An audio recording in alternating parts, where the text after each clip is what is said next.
ఈ Dubai busy లైఫ్‌లో మనకి అప్పుడప్పుడు మనసుకి ప్రశాంతత కావాలి. అందుకే నేను మా ఫ్రెండ్స్ అంతా కలిపి ఇక్కడ దుబాయ్‌లో ఉన్న టెంపుల్‌కి అయితే విజిట్ చేసాం. బుర్జుమన్ మెట్రో స్టేషన్ నుండి రెడ్ లైన్ మెట్రో ఎక్కి డైరెక్ట్‌గా ఎనర్జీ మెట్రో స్టేషన్ దగ్గర దిగాలి. మెట్రోలో ప్రయాణిస్తున్నప్పుడు కనిపించే ఆ వ్యూస్ మాత్రం నెక్స్ట్ లెవెల్ అంతే. ఆకాశాన్ని తాకే బుర్జ్ ఖలీఫా, అరేబియా సముద్రపు అంచునున్న 7 స్టార్ హోటల్ బుర్జ్ అల్ అరబ్, ఇంకా ఈ దుబాయ్ సిటీ అందాలను చూస్తుంటే అస్సలు టైమే తెలియలేదు. ఈ వ్యూస్ చూడడానికైనా ఒక మెట్రో రైడ్ వేయొచ్చు. అలా వ్యూస్ చూసుకుంటూ టైంపాస్ చేసుకుంటూ ఎనర్జీ మెట్రో స్టేషన్కి అయితే రీచ్ అయిపోయాం. స్టేషన్లో చూస్తే ఎవ్వరూ లేరు. చూసారుగా, ఈ పెద్ద మనిషి దిగిన వెంటనే ఎవరికి అడ్రస్ అయితే చెప్తున్నాడు. ఏం గైడ్ చేస్తున్నాడో ఏంటో మరి తెలియదు.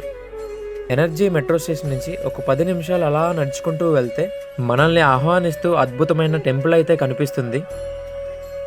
ఈ మోడర్న్ దుబాయ్ మధ్యలో ఇంతటి ప్రశాంతమైన భక్తి వాతావరణం చూడడం నిజంగా ఒక బ్లెస్సింగ్సే. ఇంకా అలా నడుచుకుంటూ సరదాగా టెంపుల్కి అయితే రీచ్ అయిపోయాము. టెంపుల్ లోపలికి వెళ్ళగానే ఆ ప్రశాంతత, దైవ దర్శనం మనసుకి ఎంతో హాయినిచ్చింది. లోనైతే కొన్ని వరకు వీడియోస్ అయితే తీయకూడదు, అందుకోసం అని చెప్పేసి మొత్తం అన్నీ మీకు చూపించలేకపోతున్నాను ఇక్కడ విజువల్స్. ఇంకా దర్శనం అయితే అయిపోగానే కొంతసేపు కూర్చొని ఇంకా బయటకైతే వచ్చేసాము. అలాగే కొన్ని ఫొటోస్ అండ్ వీడియోస్ కూడా తీసుకున్నాం. ఇంకా ప్యాక్ చేసిన ప్రసాదం తీసుకొని ట్యాక్సీ బుక్ చేసి సేఫ్గా రూమ్కి అయితే చేరుకున్నాం. హ్యాపీ శ్రీరామనవమి అందరికీ. Thank you.